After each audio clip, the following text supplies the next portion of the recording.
దైవజనులకు వందనాలు. వందనాలు.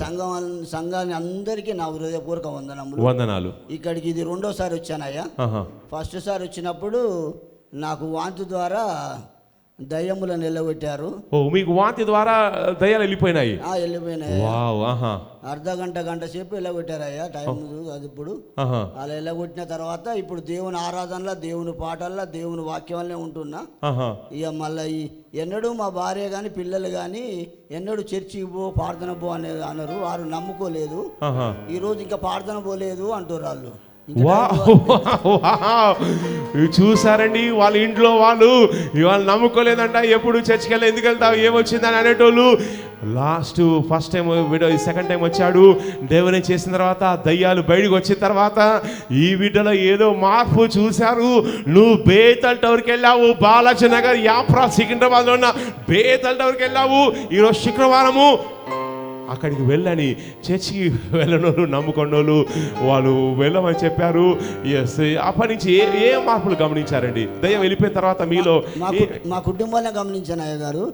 మా పిల్లలు, మా భార్య ఈ టైంగా నేను వెళ్ళగలిగినా నాకు బట్టలు ఇచ్చి, రెడీ ఇచ్చి, బైబిల్ ఇచ్చి, మీరు వెళ్ళిపోయి ప్రార్థన పో, మేము చూసుకుంటాం, ఆడ వాచ్మెన్ ఉన్నాయ గారు, నేను అది నేనే చూసుకుంటా, నేను పని చేసుకుంటా, నువ్వు ప్రార్థన పోయి రాపో అన్నది.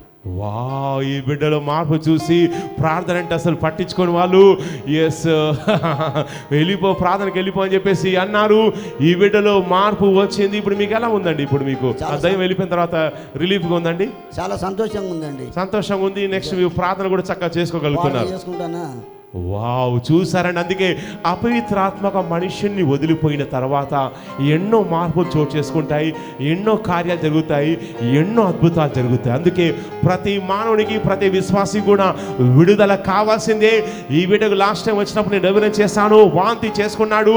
అవన్నీ విడిచేసి వెళ్ళిపోయిన తర్వాత సంతోషం, సమాధానం వచ్చింది. ఈ బిడ్డలో ఉన్న మార్పు కూడా వైఫ్, పిల్లలు గమనించేసి వాళ్ళు అన్నిలు నమ్ముకొని వాళ్ళు ఇక నువ్వు వెళ్ళాల్సిందే, ఈ మార్పు వచ్చింది, ఇంకా వస్తుంది పో అని చెప్పారు. దేవుడి బిడ్డకు డెలివరీస్ ఇచ్చాడు. ఈ అపవిత్రాత్మలు విడిచేసి వెళ్ళిపోయాయి, కార్యాలు జరిగాయి. పరిశుద్ధాత్మ దేవుడు బేతల్ టవర్లో కార్యం చేయుచున్నాడు. సంగమ రెండు చేతులు జోడించి గట్టిగా ఉచ్చరించి గట్టిగా చెప్పండి హల్లెలూయా. చెప్పండి గట్టిగా హల్లెలూయా. చెప్పండి హల్లెలూయా. దేవుడు మిమ్మల్ని బాగుగా దీవించును గాక. ఆమేన్. God bless you.